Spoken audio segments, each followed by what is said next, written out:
오늘부터 이틀간 보건의료노조가 총파업에 들어갑니다. 역사상 최대 규모인 4만여 명이 참여할 예정이라고 하는데요. 파업에 나선 이유. 자, 나순자 전국보건의료노조 위원장 사무총장이죠? 위원장입니다. 위원장 네. 말씀 들어보겠습니다. 안녕하십니까? 네, 안녕하세요. 자, 파업 찬성률이 9%가 넘습니까? 90%요. 와, 네. 90%가 91.6%입니다. 어떤 분들이 참여하게 되는 겁니까? 이번에 찬성률이 네. 91.6%로 압도적인데요. 그만큼 우리 조합원들의 요구가 네. 절박하고 절실하다라는 것을 보여준 것 같습니다. 참여하는 인원들은 의사 빼고는 모든 직종이 다 해당이 의사 되고 있고요. 빼고 의료 관련 모든 직종입니까? 네네네. 예. 간호사가 한 그중에 65% 정도 예. 차지하고 있고요. 예. 의료기사, 물리치료사, 방사선사, 임상병리사, 원무과 직원 모두 다 해당이 되고 있습니다. 보건의료 종사자 네, 의사 네. 빼고 다 네. 나오는데 그럼 아마 비율대로 나오는 거겠죠. 간호사가 제일 많으니까 65%가 될 거고요.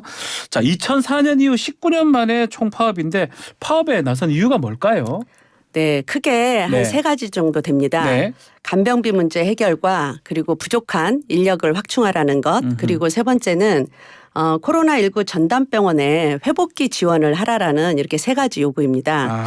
첫 번째로 간병비 문제 해결과 관련해서는 예. 우리나라 간병비가 한 달에 400만 원, 500만 원 굉장히 비쌉니다. 예. 그래서 직장을 포기하는 경우도 있고요. 또 간병 살인, 간병 파산 이런 비극적인 일도 일어나고 있습니다. 네. 그래서 간병비를 개인에게 가족에게 부담하는 것이 아니라 병원에서 간병까지 다 책임지게 하자. 그러기 위해서는 간병을 책임져 주고 있는 간호간병 통합 서비스 병동을 전체 병상으로 확대를 하라라는 요구입니다. 네. 두 번째로는 두 번째요. 인력이 너무 부족합니다. 왜냐하면 인건비를 절약하기 위해서 인력을 되도록 적게 쓰고 있습니다. 그렇죠. 근데 병원에서 일하고 있는 우리들은 환자의 생명과 직결되잖아요. 네. 그래서 모든 직종에 적정 인력 기준을 마련을 해라라는 요구를 하고 있고 인력. 특히 간호사들 같은 경우는 간호사 1인당 환자 5명을 볼 수 있도록 네. 그렇게 하라라는 요구를 하고 있습니다. 마지막으로 코로나를 받던 전담병원들이 네. 코로나 시기에 얼마나 고생했습니까? 힘들었죠. 정말 한 사람의 우리 환자라도 네. 생명을 구하기 위해서 사투를 벌여왔는데 코로나 끝나고 나서는 코로나 시기 때 떠났던 환자들과 의사들이 돌아오지 않아서 굉장히 엄청난 재정난에 지금 시달리고 있고 임금 체불까지도 겪고 있습니다. 그러나 이런 문제들을 정부가 해결해 주지 않고 있어서 투사후팽 당하고 있다. 이런 상황인데요. 그래서 여기가 정상화될 때까지는 지원을 해달라라는 요구를 하고 있습니다. 자, 하나하나씩 보면 그중에 지금 눈에 띄는 게 그 간호법 제정이 5월 달에 무산이 됐잖아요. 네. 이거랑 좀 결정적 이유가 되는 겁니까?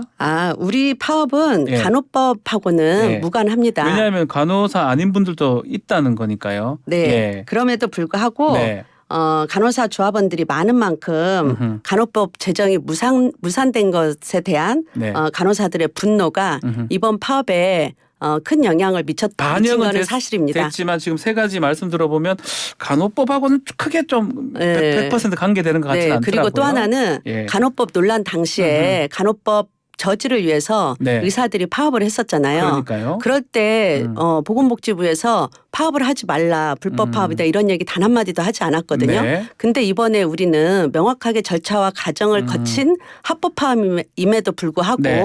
정치 파업 운운하면서 파업하지 말라라고 하는 복지부 장관에 대해서 분노가 굉장히 많은 거죠. 자, 좀 더 얘기했던 거 얘기 좀 다시 한번 드려보면요. 간호사 한 명이 환자를 많이 간호한다. 근데 어느 정도 상황이고 어떻게 개선되면 바람직한 겁니까? 미국이나 네. 캐나다 이런 OECD 국가들은 보통 간호사 한 명이 환자 5명을 보고 1대5, 있고요. 예. 네, 일본도 1대7을 보고 있습니다. 우리는요? 우리나라는 가장 큰 좋은 병원이 1대10 1대12에서 작은 병원들은 20명, 30명, 40명까지도 보는 경우가 있습니다. 차이가 많이 나네요. 네. 예. 그러면 1대 한 5. 그래서 저희는 1대5를 까지 가야 된다. 네. 업무 범위 관련해서도 너무 모호하고 뭐 이런 얘기가 있던데 좀 명확하게 해야 된다 이런 주장도 있던데 실제 현재 상황은 어떤 겁니까? 간호사가 뭐 다 하는 겁니까 그냥 모든 일들? 의사가 부족하다 보니까 의사 업무를 간호사들, 의료기사들이 많이 하고 있습니다. 네.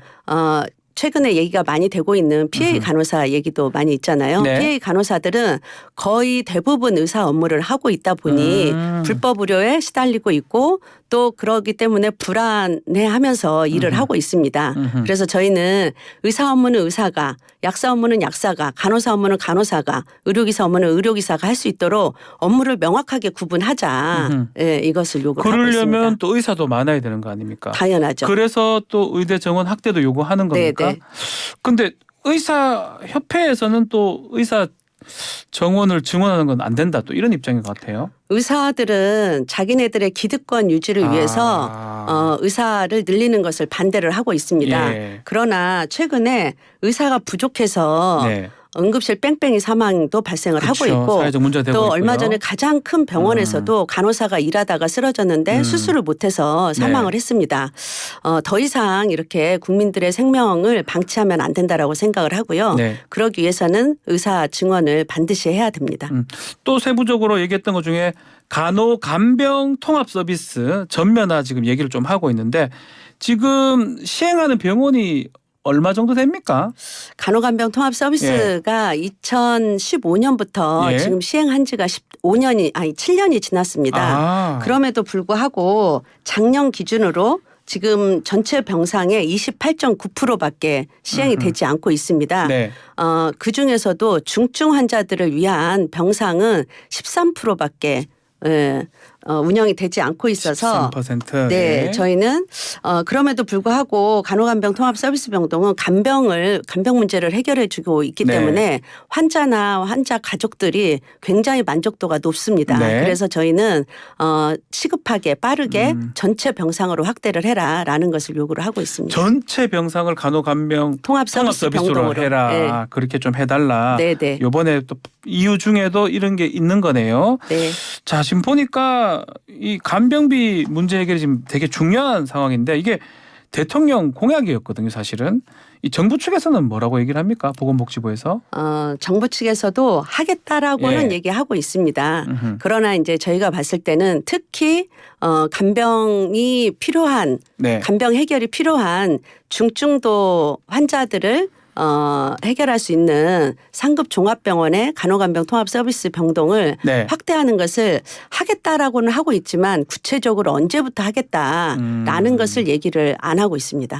구체적인 뭐 어떤 일정이나 이런 거에 대해서는 아직 얘기된 바가 없다라는 거네요. 지금도 시행한 지 7년이 지났는데 이 정도밖에 시행이 안 되고 있잖아요. 낮으니까. 네, 그래서 저희는 빠르게 시행을 하기 위해서는 구체적인 시기를 정해야 네. 어쨌든 빠르게 확대가 될 수 있지 않겠느냐라는 측면에서 요구를 하고 있습니다. 자, 윤석열 정부 출범한 지 1년이 지났습니다. 그간 정부하고 대화도 했을 것 같은데 뭔가 진전이 없어서 파업에 나선 거다. 이렇게 봐야 되는 겁니까? 저희 대화는 많이 했습니다. 예, 대화는 하셨었는데. 2021년도에 합의를 한 이후로 네.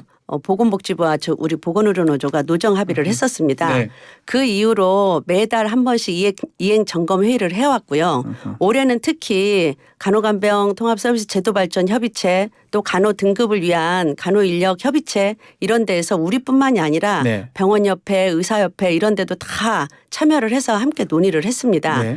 논의를 했으면 그것을 반영을 해서 구체적인 시기나 이런 것들을 발표를 해야 됨에도 불구하고 오히려 더 후퇴된 안을 내는 경우도 있습니다. 복지부가. 그래서 네. 저희는 파업을 해서라도 이런 부분들을 제대로 시행하게끔 하기 위해서 네, 이렇게 파업을 하고 있습니다. 자, 오늘 파업 이유에 대해서 자세하게 좀 들어봤는데 오늘 내일 이제 의료 공백 사태가 발생할 것 같습니다. 또 걱정하는 목소리도 있습니다.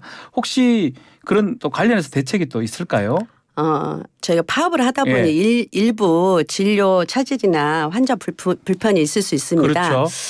우리 보건의료노조는 이것을 최소화하기 위해서 응급실, 중환자실, 분만실 등 환자 생명과 직결되는 네. 곳은 파업을 하지 않습니다. 그래서 일을 다 하고 있고요. 그리고 우리 노조 측에서는 응급 대기반도 구성을 해서 응급 대기반. 운영을 하고 네. 있습니다. 네. 자, 마지막으로 우리 국민 여러분들 또 청취자분들 듣고 있으니까요. 알리고 싶거나 또 하고 싶은 말씀 있으면 좀 전해주시기 바랍니다. 네, 저희들의 파업으로 네. 걱정과 불편을 끼치게 돼서 대단히 죄송하다라는 말씀을 드립니다. 네. 그럼에도 불구하고 이번 파업은 우리 노동자들만을 위한 파업이 아닙니다.